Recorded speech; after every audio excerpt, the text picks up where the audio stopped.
ध्यान समझो क्या कह रहा चाह रहा हूँ मैं। आपको ना बहुत ज़्यादा नहीं पढ़ना कभी भी। आपको कोई भी बोले 10 घंटे 12 घंटे एग्जाम आ ऐसा कुछ नहीं है। ज़्यादा पढ़ने वाले ज़्यादा मार्क्स नहीं लाते, याद रखना। सही पढ़ने वाले मार्क्स लेकर आते हैं। कभी भी ना पढ़ रहे हो तो आपकी स्टडी प्रोडक्टिव होनी चाहिए, that is important for your study. अगर आप ऐसा पढ़ रहे हो कि 10 घंटे पढ़ रहे हो, 8 घंटे पढ़ रहे हो और किताब लेके बैठे हो, कुछ सीख नहीं पा रहे हो, तो उससे अच्छा आप ना ही पढ़ो तो बेटर है। सही पढ़ाई करना, अगर 1 घंटा भी पढ़ रहे हो तो बेटर है एज़ कम्पेयर टू कि 4 घंटे बैठ के टाइम वेस्ट कर रहे हो आप। आप इस तरीके से पढ़ो कि आपका सारा सब्जेक्ट कवर भी हो जाए और आपका मतलब टाइम का यूटिलाइज़ भी हो जाए। मेरी बात समझो।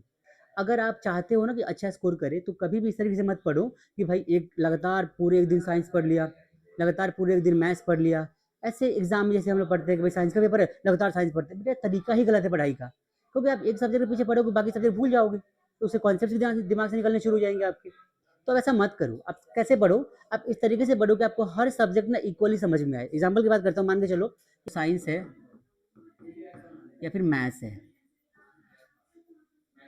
एसएसटी है आपके पास, इंग्लिश है, ठीक है, और आपके पास में हिंदी होगी एक, और लास्ट में कुछ बच्चों का एडिशनल में संस्कृत भी होता है। ठीक है भाई, संस्कृत है। अब ध्यान से समझो। आप ना मान लो एक दिन में 5 घंटे पढ़ना चाहते हो, ठीक है। एक दिन में कितने घंटे पढ़ना है आपको? 5 घंटे। आप 5 घंटे पढ़ोगे, पता तक नहीं चलेगा कैसे पढ़ना है। देखो समझाता हूँ आपको। आप ध्यान से मेरी बात समझो कि 5 घंटे आपको कैसे पढ़ना है। मान लो 5 आवर्स पढ़ना है। अब 5 आवर्स लगातार मत पढ़ो, अब इसको ब्रेक कर दो टुकड़ों में। कैसे करना है समझो। जैसे मान लो कि आप मॉर्निंग में 6 बजे उठते हो, 6 AM आप उठते हैं, इसको थोड़ा सा कम कर दो आप। एग्जाम तक के लिए 6 की जगह 5 बजे कर दो, 1 घंटा पहले उठ जाओ कुछ टाइम के लिए, मान के चलो। तो 6 AM की जगह 5 AM उठ जाओ। एग्जाम है बस, इसलिए 2 महीने की बात है। इसके बाद तो आप जैसे जैसे मर्जी करो, कोई दिक्कत नहीं है। एग्जाम तक के लिए क्या करो, आप सुबह मान लो 6 बजे उठते हो तो 5 बजे उठ जाओ, 7 बजे उठते हो तो 6 बजे उठ जाओ, 1 घंटा पहले उठ जाओ आप।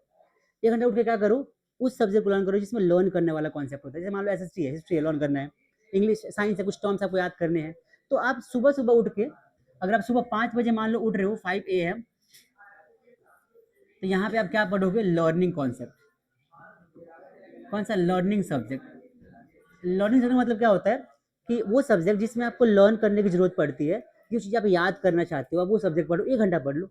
मान लो इसमें से आपने एसएसटी सुबह निपटा दिया 1 घंटा, ठीक है।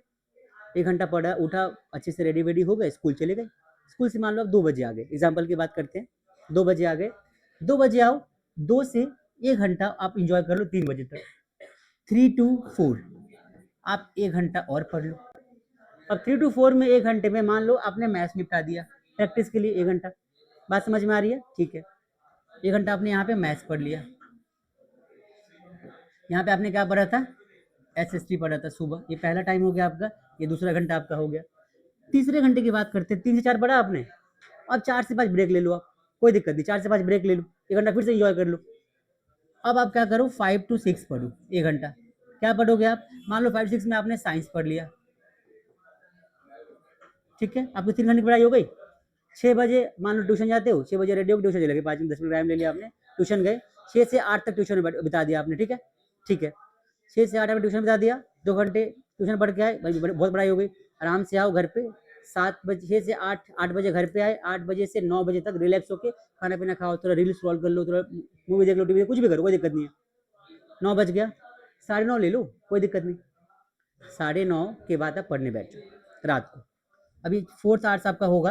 अब आप 9:30 पे पढ़ने बैठ रहे हो, ठीक है। 9:30 2 घंटे पढ़ लो आप, 9:30 10:30 11:30 तक पढ़ लो, 11:30 तक। अब यहाँ पे आप 2 सब्जेक्ट कोई सा भी कवर कर लो। मान लो आपने हिंदी कर ली, लास्ट में क्या बचता है? इंग्लिश बचता है। साइंस हो गया आपका, आपका मान लो हिंदी हो गया, एक इंग्लिश बचा है, आप यहाँ पे इंग्लिश पढ़ लो। अब ध्यान से देखो, 1 घंटा आपने यहाँ, 1 घंटा या 3 घंटे, तो 5 घंटे पढ़ लिया आपने। आपकी 5 घंटे की स्टडी पूरी हो गई, आपका टाइम भी वेस्ट नहीं हुआ और आपके सारे सब्जेक्ट कवर भी हो गए। अगर आप लगातार हर दिन ये सब्जेक्ट पढ़ते जा रहे हो ना, एग्जाम तक 2 महीने, 2 महीने तो पढ़ाई बहुत ज्यादा होती है। 2 महीने में आप इतना पढ़ लोगे कि लाइक आपको मतलब अच्छे से सारे कॉन्सेप्ट क्लियर हो जाएंगे, आपको पूरे चैप्टर की नॉलेज मिल जाएगी। तो 2 घंटे मतलब हर दिन आपकी 5 घंटे की स्टडी पूरी हो रही है, आपको पता भी नहीं चल रहा है।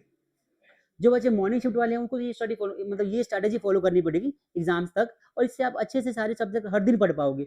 मतलब समझ रहे हो कि आपका हर दिन का 1 घंटा हर सब्जेक्ट को देना, ये बहुत बड़ी बात हो जाती है। टॉपर्स इतना ही पढ़ते हैं, ज़्यादा नहीं पढ़ते। एक दिन में 5 घंटा बहुत होता है पढ़ाई भाई, स्कूल छोड़ के, ट्यूशन छोड़ के। बीच में आपको हर घंटे का ब्रेक भी मिल रहा है। बात समझ में आ रही है ना? तो आप इस टाइम टेबल को फॉलो करो, बेस्ट टाइम टेबल है और आप इसी से इस अकॉर्डिंग पढ़ोगे, देखना अच्छे मार्क्स के साथ साथ अच्छे से आपको नॉलेज भी मिलेगी, कॉन्सेप्ट क्लियर हो जाएगा आप लोगों को। बात समझ में आई सभी को? तो ये तरीका आप फॉलो करो, ये आपके लिए बेस्ट रहेगा। पहली बात तो ये। दूसरी बात क्या कि आप ना अगर सोचते हो कि एक दिन में सिर्फ एक सब्जेक्ट पढ़े, तो तरीका ही गलत है बेटा आपका। आप हर दिन हर सब्जेक्ट को पढ़ो। अब पढ़ना कैसे वो देखो ध्यान से। मान के चलो, अच्छा मैं लिखते हैं टाइम टेबल है, टाइम टेबल फॉर एग्जाम। ठीक है भाई, ये एग्जाम के पॉइंट ऑफ व्यू से टाइम टेबल आपका है, इसको आप फॉलो करेंगे तो कुछ आपको बेनिफिट मिलेगा यहाँ पे। ठीक है, आगे देखो। अब आपको पढ़ना कैसे वो देखो, आपको अपना तरीका बदलना पड़ेगा। तो देखो, हाउ टू स्टडी। ठीक है भाई, कैसे पढ़ना है, how to revise, how to. ठीक है, अब देखो पढ़ना कैसे है। जस्ट इमेजिन करो कि आज आपका पहला दिन, जब आपने सोचा कि भाई इस हिसाब से मैं पढ़ने बैठता हूँ। आज पहला दिन है आपका, ठीक है। सुबह उठे आप 5 बजे। सुबह कब उठे आप? 5 बजे। देखो ऐसा नहीं है कि 5 बजे एग्जैक्ट उठ जाओ, 5 मिनट 5 बजे उठो। अच्छा, उठ के ना सबसे पहले करना है कि आपको अपने आप को ना मतलब ऐसे फ्रेश करना है, क्योंकि सुबह सुबह नींद बहुत आती है, ठंड का मौसम होता है। अच्छा, ठंड के मौसम में पढ़ने का ना बेस्ट तरीका होता है रजाई में घुस के पढ़ो। बिल्कुल नींद आ जाएगी? नहीं, नींद नहीं आएगी। अगर थोड़ा सा दिमाग में रहेगा ना कि मुझे पढ़ना है, तो नींद नहीं आएगी बिल्कुल भी। आप क्या करो, सबसे पहले उठो मॉर्निंग में। अच्छा, सबसे पहले क्या करना है आपको, उठ के सबसे पहला काम ना ठंडे पानी से मुंह धो लो पहले अपने। ठीक है, और दूसरा काम ब्रश कर लो बस। सबसे पहला काम मुंह धो लो, ब्रश कर लो बस। उसके बाद क्या होगा कि आपको नींद नहीं आएगी।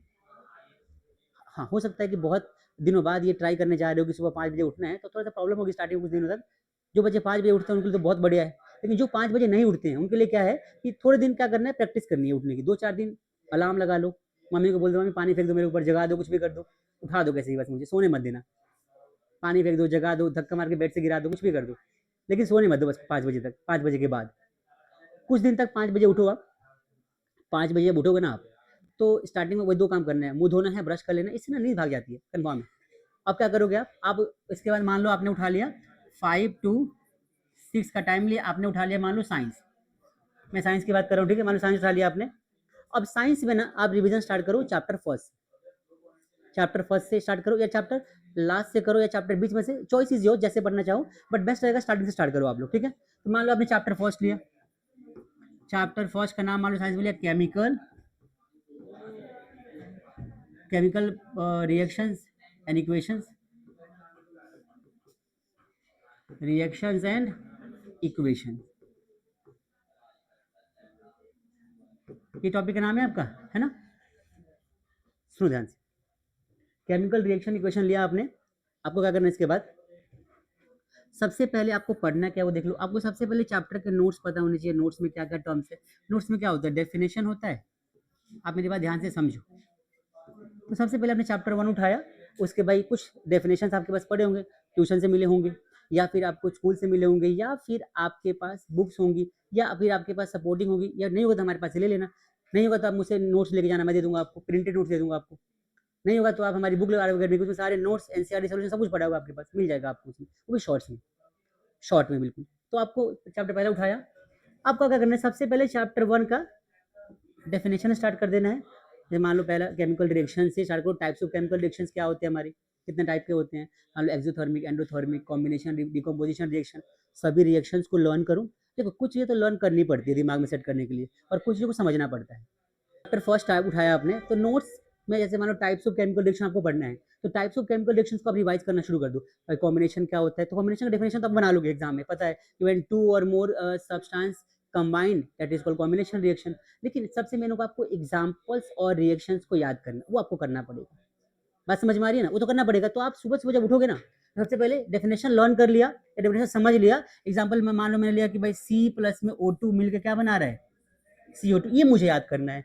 हर एक टॉपिक के 2 से 3 एग्जाम्पल याद कर लो, मैक्सिमम है 2 ही कर लो, बहुत है, 2 पता होने चाहिए। फिर आपको आइडिया लग जाएगा कैसे करना है, तो बाद में अपने आप ही करना शुरू कर सकते हो आप।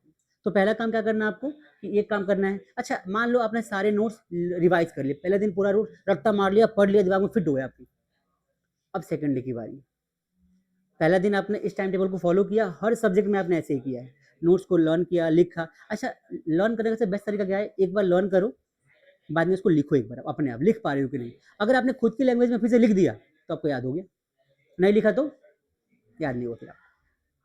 आई बात समझ में? सबसे पहले क्या करना है, नोट्स को लर्न करना है। लर्न करने के बाद क्या करना है आपको, उसको अपने आप लिखना है खुद की लैंग्वेज में, टॉपिक, डेफिनेशन और एज इट इज, एक भी वर्ड आगे पीछे ना हो, ऐसे याद करो, ऐसे लिखो आप तरीके से। आप लिख पा रहे हो मतलब आपको याद हो गया, आगे बढ़ जाओ। पहला दिन आपने क्या किया, फर्स्ट चैप्टर कर लिया, मान लो आपका फर्स्ट चैप्टर एक दिन में या 2 दिन में अच्छे से हो गया। अब आता है सेकंड डे की बारी। अब क्या करोगे, जब सेकंड डे आप जाओगे पढ़ने के लिए ना, तो आप सबसे पहले कहाँ से स्टार्ट करोगे, देखो आपको फर्स्ट चैप्टर तो अच्छे से आ चुका है ना, कंप्लीट हो गया आपका फर्स्ट चैप्टर। तो आप सेकंड डे जब स्टार्ट करोगे ना, सेकंड डे की जब स्टडी होगी आपकी, सबसे पहले आपको क्या करना है, स्टार्टिंग के 15 मिनट्स में चैप्टर फर्स्ट को फिर से रिवाइज करना है।